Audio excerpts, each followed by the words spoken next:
Hello, tribe. Michelle Norris here. I am really honored to bring to you today a really good friend of mine.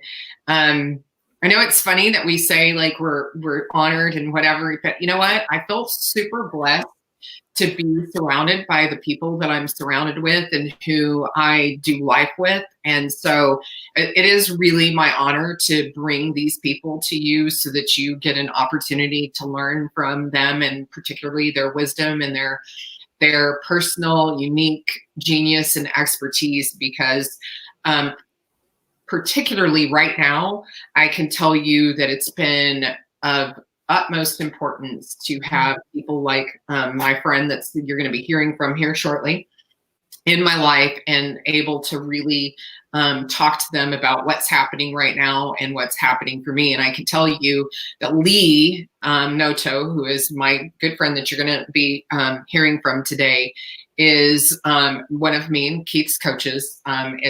She's a coach in conscious connection and particularly intimacy, and she works with couples and people who have issues with that, but particularly relationship. And right now we're going to talk about that today, for people like Lee being in my life. And because I've had a lot of people reaching out and saying, we just really appreciate how positive you are, and how you're just really putting so much light and energy and everything into the world. And I can tell you it's because I have people like this behind the scenes that are actually, I get an opportunity to talk to them, and they help me through this process so that I can stay that light and I can stay in that type of positive energy for all of you and for the tribe, because it's so important. And so I'm deeply honored, Lee, that you agreed to come on here today. And I so appreciate the work that you and Ani is her partner, that they do, not just with us, but with others. And so thank you so much for coming on. Oh, thank you, Michelle. It is such a blessing, and I know it's going to be a blast to be here. I'm really excited to jam. Yeah. So one of the things that we were talking about is that, right now, it's really interesting. We spend time with our family at the holidays, and we're okay with that. Because there's an end in sight. We know how much time we have to deal with family. And right now, we have this situation upon us where there's no foreseeable end in sight. And so that can get very trying, and it can become very problematic. And so one of the reasons that I had Lee come on is because she can give us tips and advice around creating connection right now, and creating opportunity to build the relationship, and to also deal with conflict, because that's going to happen. We're in close quarters with a bunch of people that we love and everything, but sometimes it's a lot easier because you have separate time and you're not getting that. And so anyway, Lee, right now, we're stuck at home I know, like, particularly Lee's in Austin. I'm in Austin. The mandate came down at midnight last night that we are all required to stay in our homes only for, emergency situations and absolute necessities, going out and going to the store, that kind of thing, to the pharmacy.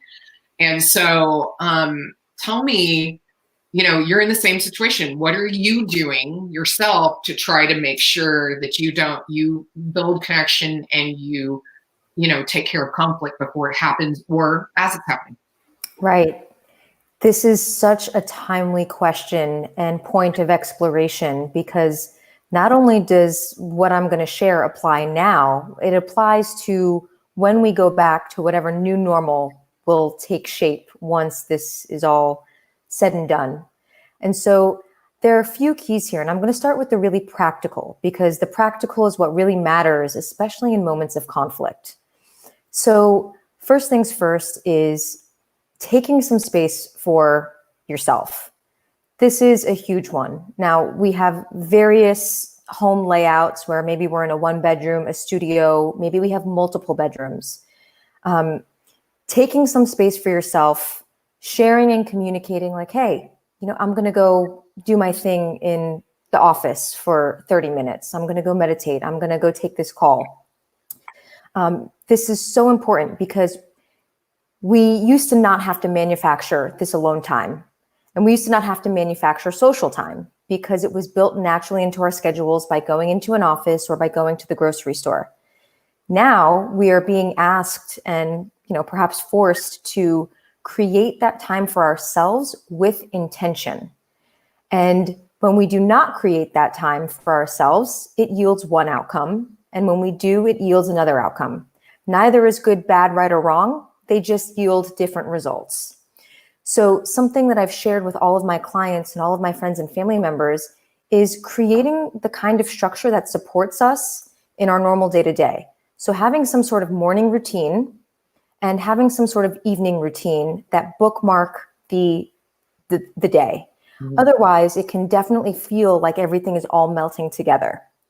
And so I found it particularly helpful to journal in the morning, to really create what I want to have in my day, to create what kind of person I want to be that day, to create how I want to show up for my work and my clients. So having that morning routine. The next one is communicate, communicate, communicate. Now more than ever, we have the opportunity to hash things out. The things that we have been avoiding, the issues that have been under the surface, the things where, on a normal basis, we might have said, screw this, I'm going to go to yoga instead. You're not going to yoga anymore. You're staying home. And so Ani and I, we have had to innovate in our communication style as a result of this happening. So here's what I mean by that. Things that we would not have otherwise communicated about before, we are now super diligent to communicate about. So because we're both working from the same space, this might sound something like, hey, honey, I'm really hungry for lunch, but I know you have a call coming up. Is it okay that I'm in the kitchen cooking eggs while you're at the start of this call? I just want to let you know what's happening. And normally we wouldn't have to communicate about those things because we're not in the same space. It is uber important that we over communicate even during this time so that we can be on the same page. Even the things that we think are ridiculous to talk about. In my opinion, I'd rather overshoot this than have to deal with the repetitive nature of the same conflict happening over and over again. Mm-hmm. So creating routine and schedule, over communicating, taking time for oneself, and moving the body and nourishing as best as you possibly can with what you have. And so even if you're laying a yoga mat down in your home and doing some stretches or body weight movements, and even if you're eating canned vegetables or frozen vegetables right now, doing what you can to stay as nourished and replenished as possible, because that is going to help the human organism not only to be supported in our immune function, but also in how we show up for ourselves, for our partners, for our families. All of that really matters right now. Oh, I couldn't agree more. So one thing, if you have conflict come up, because, as you know, and I'm really transparent about things. And so I believe that so many other people are probably in the same situation that we are. Mm-hmm. Keith and I have had some pretty serious conflict come up in the last week and a half, and personally between the two of us. And it's weird because we generally don't have that happen. And we don't have those kind of things happening, but we've had it in the last week and a half. And it's, I think, the heightened sense of stress, mm-hmm. just, the collective stress, the collective fear, all of that is there, whether or not we're actually actively participating in it. We can't undo that, and it is going to have an impact on us.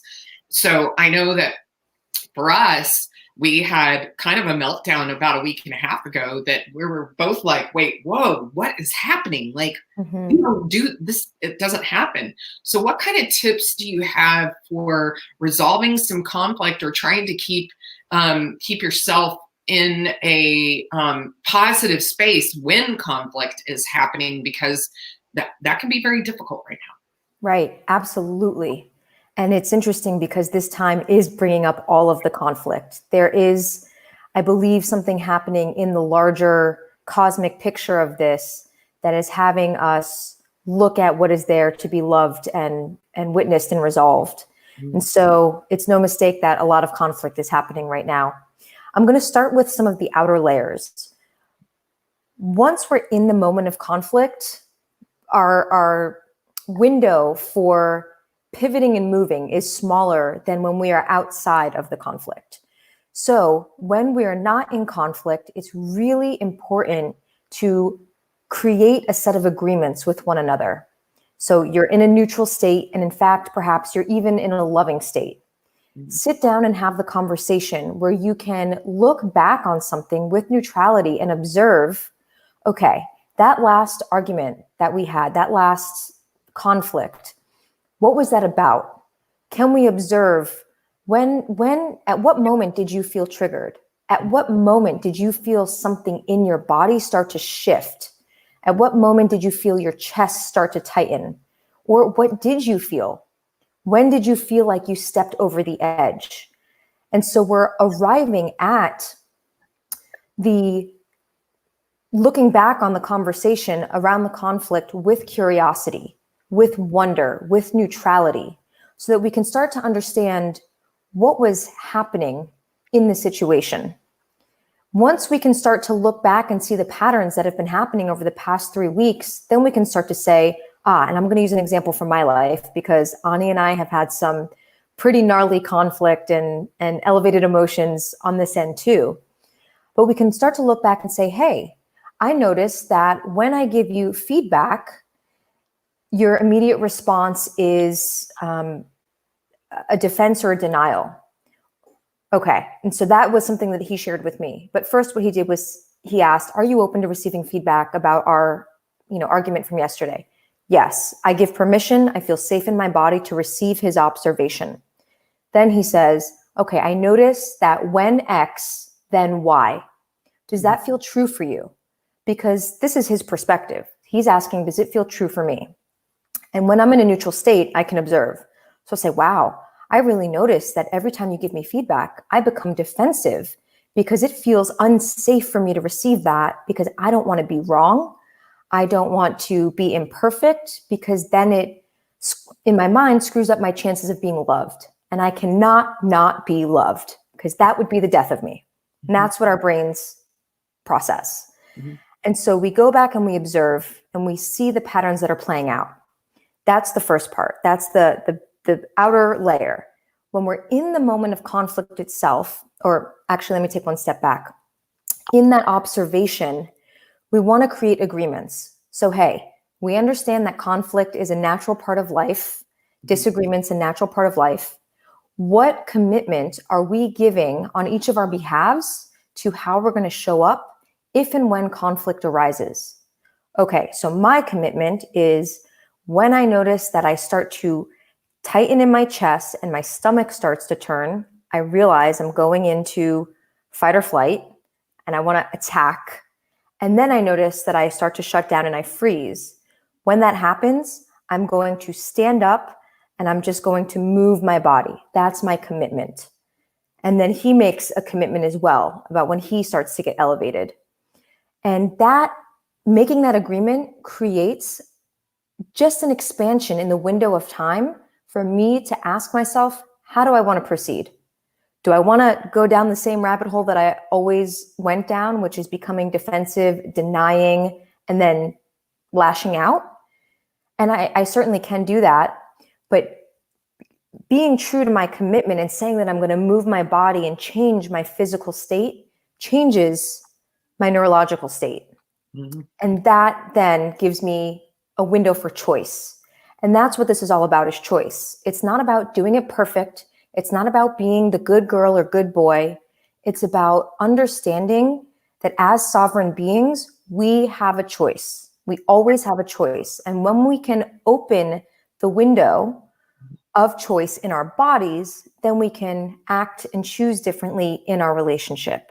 So, yeah. Well, I just wanted to kind of like jump on here so everybody kind of understands.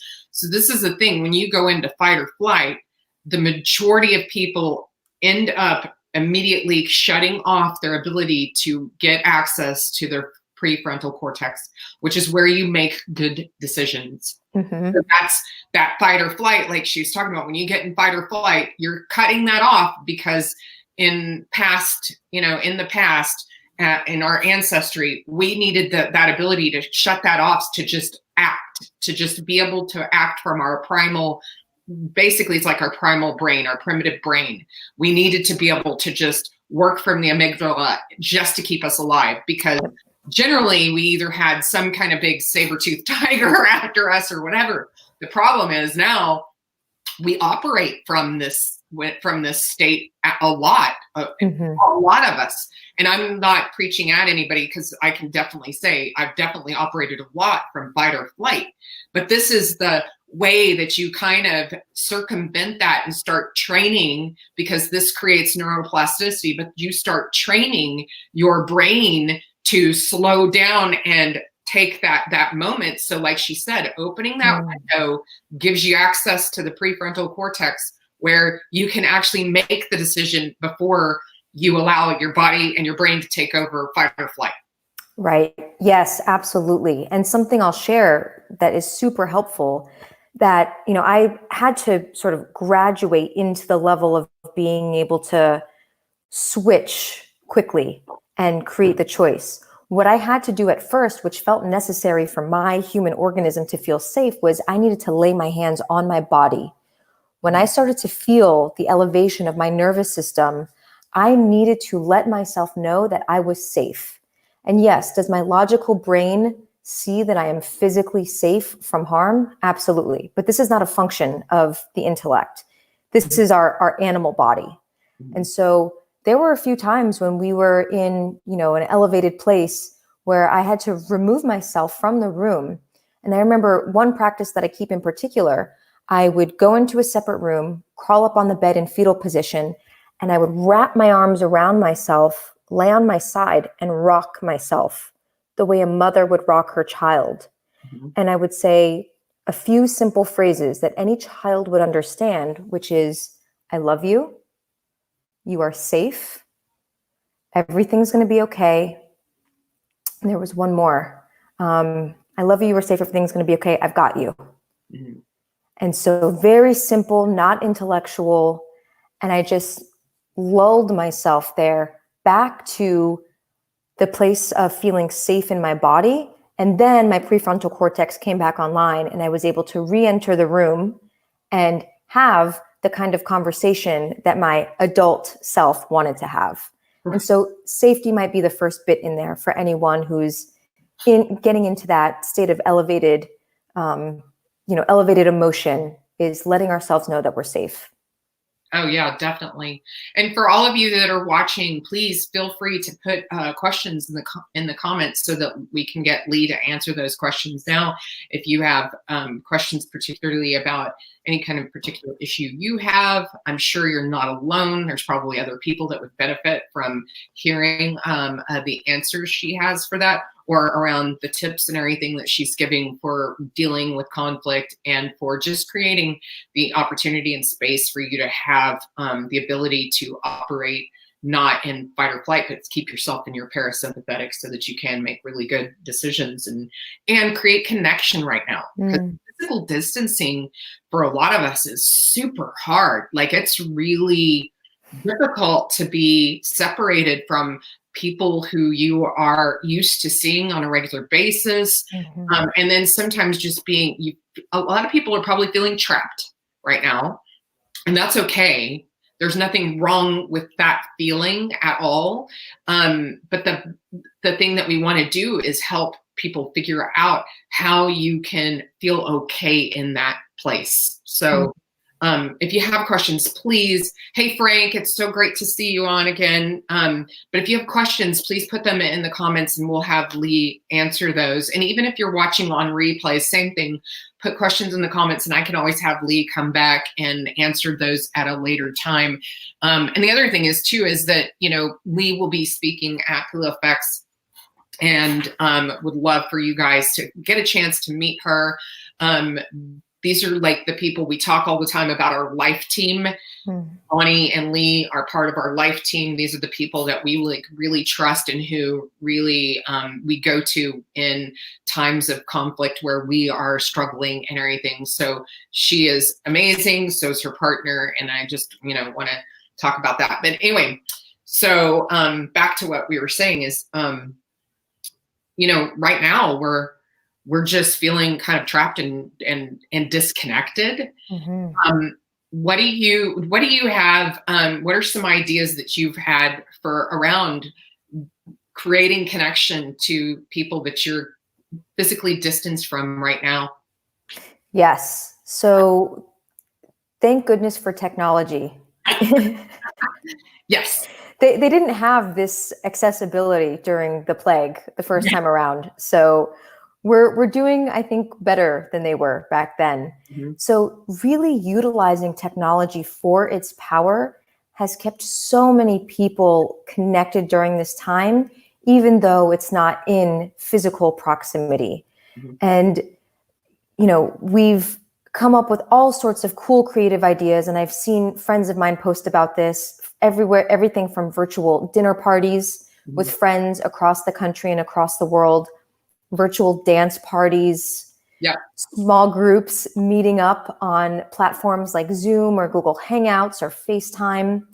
And what I've been hearing from people is that they actually were not big before on talking on the phone or FaceTiming, and now they love it. And so creating those dates and times to get together with your core group of friends or with someone you haven't caught up with in a while. And if you're in a larger group, creating some sort of theme so that everyone has a chance to participate and chime in and share a bit about their experience. So utilizing technology to its max right now is really allowing a lot of people to stay connected. And then as far as connection within the household goes, because this is a big point of contention that I've heard from many clients right now, that, some people are handling this really well and some people are feeling more disconnected than ever being in such physical proximity with people. Again, coming back to the taking our own space and really being relentless in creating space for oneself during this time. And then I have some peripheral practices that, from a physiological standpoint, have allowed me to keep my heart open during this time. And so one of the things that I noticed in the neutral observation of myself is that as soon as conflict would arise, I would shut down. So I would surpass fight or flight and I would go directly into freeze. And what happens in freeze is our body releases chemicals that numb us because the body thinks it's about to undergo death. Mm-hmm. And our body's intelligence doesn't want us to have a painful death. So it secretes chemicals and we go numb. And that was my MO. Mm-hmm. And so one of my practices in keeping my heart open right now, which was a brilliant suggestion by Ani, was to start habituating my physiology through taking cold showers. And in the cold shower, after the end of my hot shower, I imagine my heart remaining open as I take a deep breath, a diaphragmatic breath, expanding my belly out and deep and slow. And I imagine my heart remaining open. And this starts to work with my physiology to align with the emotional state that I want to create, especially when conflict arises. Mm-hmm. And so that's one sort of peripheral practice that has been working miracles in my life. Wow. Okay. So how do you get past the whole cold shower part? Work your way up. I appreciate Wim Hof, and at the same time, I don't do cold thermogenesis. It's like I will do a cold shower during the summer after I get out of the sauna. But that's because that's the only time that I can seem to do it. It's so fun. So anyway, sorry, just trying to add a little levity because I'm awful about the whole cold shower thing. But anyway, please continue. I didn't mean to interrupt. No, even with the cold shower thing, it's a very gradual process. So I would just slowly turn the nozzle down a little colder or a little less warm, a little less warm, a little less warm until I find my edge. And I'm like, ooh, okay, this feels challenging. Yeah. And I am actually not doing the Wim Hof breathing before going into it, which may or may not be recommended from a physiological standpoint, but I'm doing very slow, deep diaphragmatic breaths, which may actually be what he does during the practice. And I'm just getting to my edge and I'm passing it a little bit. So I'm not going from scalding hot to freezing cold immediately, but I'm just doing what I can to meet my edge and take a little step over Yeah. with temperature and then with the amount of time that I stay in the cold shower. And so I'm finding my capacity is expanding. And as my physiological capacity expands, so too does my emotional capacity, especially as I'm visualizing, okay, ooh, my heart's open, my belly's expanding, I am safe, I am okay. And what I found, especially in my first few cold showers when I started this practice, was as I stepped just beyond my edge, I started to cry Oh, because the emotion that was being stuck in my body now had a chance to release because I was going beyond my edge. And my body was like, well, you're going to go beyond your edge. Here it is. yeah. And out came the tears. And it was so cathartic. Oh, wow. That's amazing. That is one of the things that I love about some of these practices is that we go through life just holding in our emotions, constantly feeling like, okay, I can't be vulnerable. I can't do that in public. I can't cry. I can't, I should always be strong. I should, do all of these things. I love how we should all over ourselves, but Yeah. this is how we operate on a normal basis. But when you go through practices like this, where you can have the opportunity to let your body know it's safe and that you can do this and that it's going to be okay, it's so great to get any of that emotion or even trauma out of your body so that you don't end up storing that for a later disease. Right. Yeah, so I so appreciate that because I know that's been particularly through our work with plant medicines and everything. It's been great for Keith and I to be able to learn how to release trauma from our body as it happens. And so, like conflict that we had a week and a half ago, it was an opportunity for us to be able to release that, and we've been able to talk through all of that, and like you said, coming to those agreements. Okay, can we agree on this when we are outside of that conflict, and being able to work with each other to release whatever it is that we have going on, so there's just an edge in the air, and knowing that there's something that just needs to be let go. So. Right, absolutely. And as you were saying that, what came to me was when we find ourselves in these places of conflict or elevated emotion, clearing that charge immediately and letting the activation cycle complete is so important, because if it doesn't come out, where does anybody think it's going? It's staying in the body. And so nature is a perfect example of this. When an antelope narrowly escapes the grips of a cheetah, it will find its way to safety and it will shake. Yep. And children do this too. But once we've discovered that this is socially unacceptable, we don't do it. So we hold it in and we constrict. So I keep a shaking practice myself, that after something jarring happens, I will stand up, I'll hop around, I'll shake, I'll flutter my lips, I'll make sounds, and I'll just let it all out. And so that's hugely important in just letting the body do what it wants to do, which is express. Right. And at that rate, it doesn't have to then be spewed out at someone. It can still come out, which is what it wants to do, but it doesn't have to come out in a hurtful, harmful way.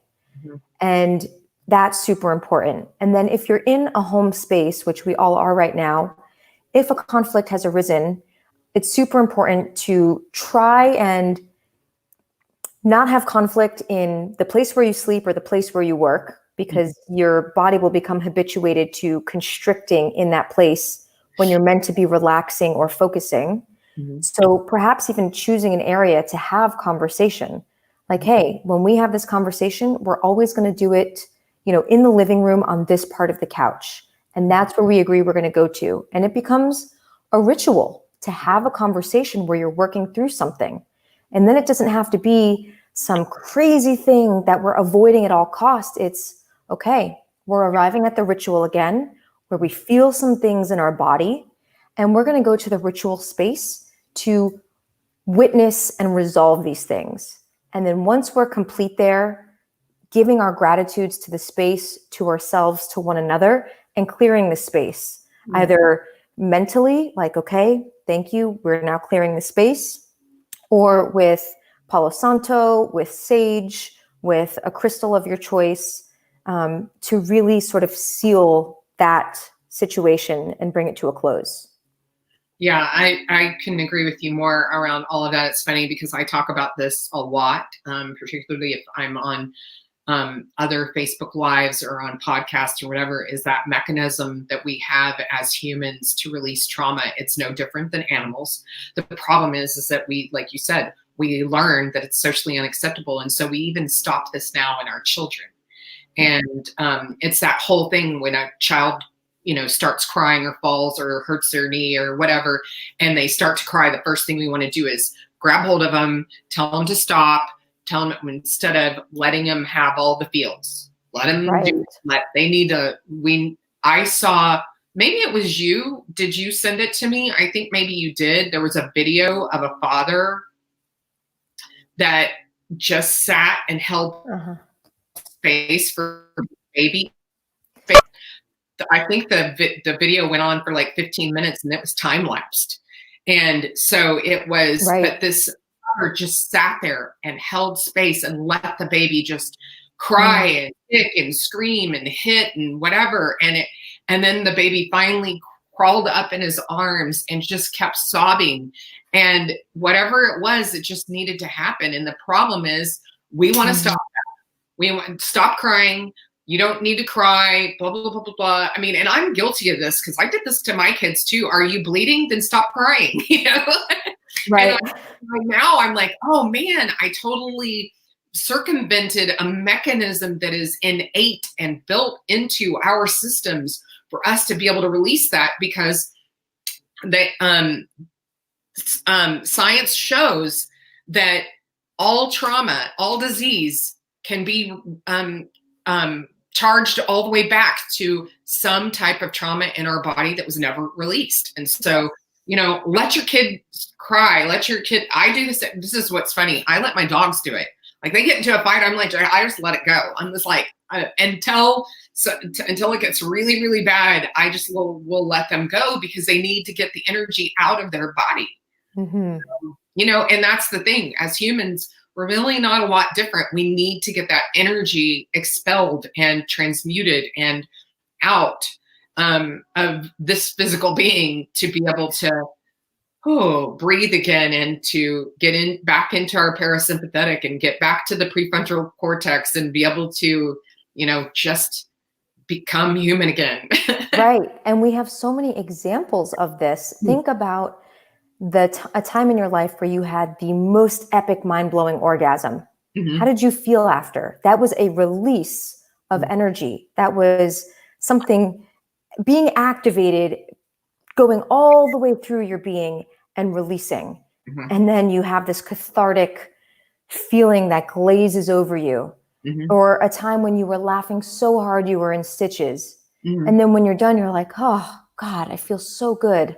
Yeah. Or even a time when you screamed at the top of your lungs, and we hope that it's not at someone, but if you're out in nature and you're doing some primal screaming and grunting, what happens after that expression is a feeling of relaxed, a feeling of the body being relaxed and released and grounded again.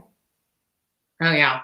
I'm definitely all about getting all of that energy out now that I really understand all those mechanisms and everything. I definitely am a proponent of that and definitely allowing that to happen. And the other thing is that, there are times where especially in the last couple of weeks, I have got to say some of the memes and some of the jokes that have come out of COVID-19 have been spectacular. Like, Yes. people are super creative.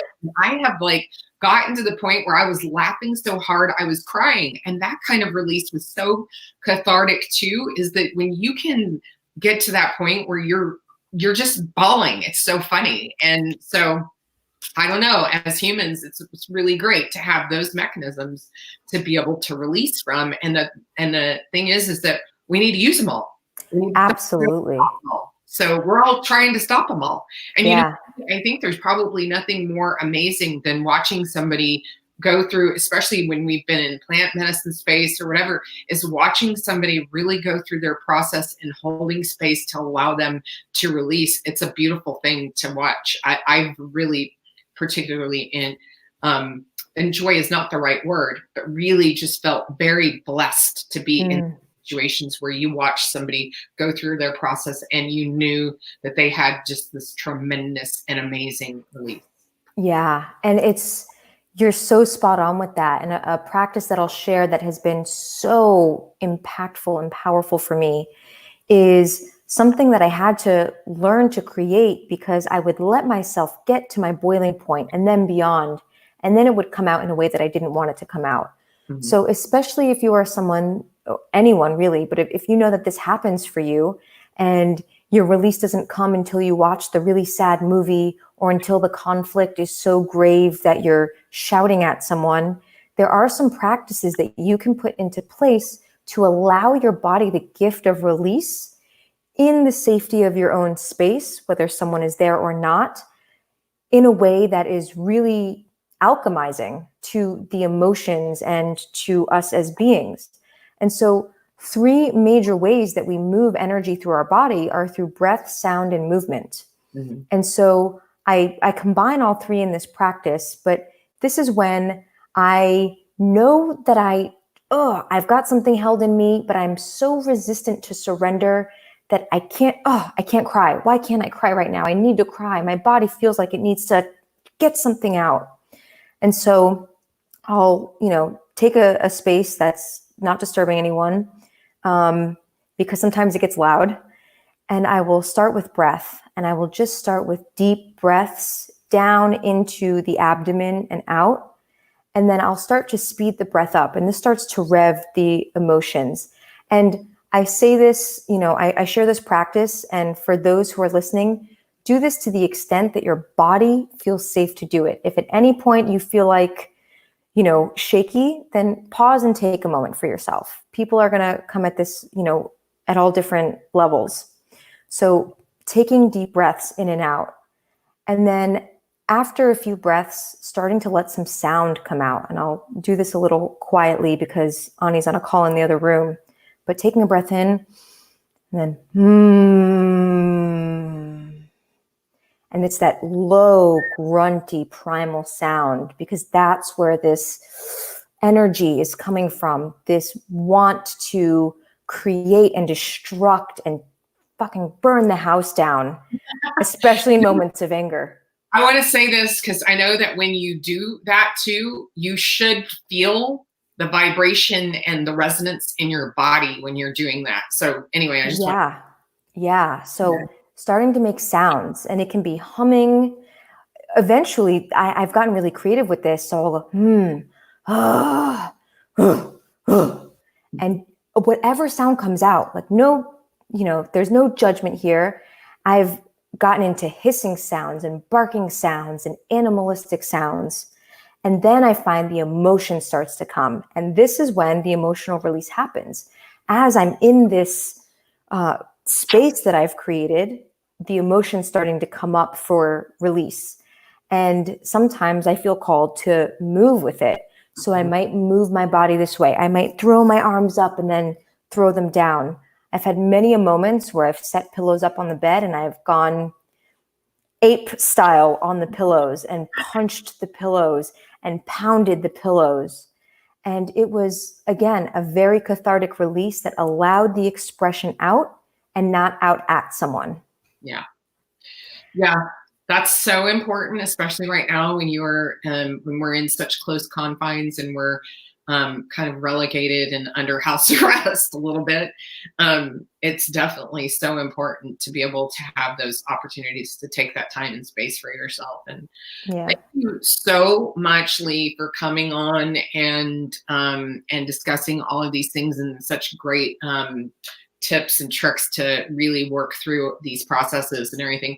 And again, you guys, if you have questions for Lee, please put them in the comments. I will have her come back and respond to them later. And if you know somebody that is in this situation, please share this information. Right now, we're all in this together. Even though we're like collectively separated. One of the things we've been talking about is we don't want to call it social distancing. We want to call it physical distancing, because we're having the opportunity to be social with each other through like what Lee was talking about earlier, technology and all these things. It's a really great time to get creative around how you socially interact with those that you love and who are part of your tribe and your friends and all of that. And so just please share this out as you see fit. If you have someone that you know really is struggling, that this could help them, because we want to, at the end of all of this, we want everybody to come through as whole and happier and better people. And I think this is our real opportunity right now for us to do that, and for us to really take the time to create these practices for ourselves that we get to use ongoing, not just during this time, but ongoing, because these are great practices no matter what's happening in the world and no matter because even when the world's all great and the economy is wonderful and everybody's got jobs and nothing like this is happening, there's still stuff that happens in your great tips and tricks throughout your life to be able to create really conscious connection and intimacy with those that you love. And so thank you, Lee, for coming on. I so appreciate you so much. And you know how much me and Keith love you and Ani, and appreciate just the opportunity to do life with you. And we actually have a virtual dinner party tonight together. So yay. So anyway, you guys, we will be back again soon. And so please, again, share with everybody, and please take care of yourself and take care of each other. We love you, and we'll see you again later.